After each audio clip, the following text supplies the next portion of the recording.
আমি একটা রোগীর নাম বলি, আপনি দেখেন আসলে সমস্যাটা কি। মেয়ের নাম খাতিজা।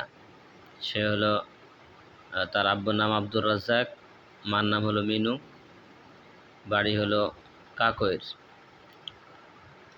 তো এই মেয়েটার বিবাহ হচ্ছে না, অনেক পাত্র দেখছে, এখন ইদানিং 6 মাস ধরে পাত্র আসছে না, প্লাস স্বপ্নে তার ভাইকে নিয়ে বিভিন্ন স্বপ্ন দেখতেছে, পরবর্তীতে ভয়ঙ্কর স্বপ্ন দেখে এবং কয়েকদিন ধরে সাপ দেখতেছে।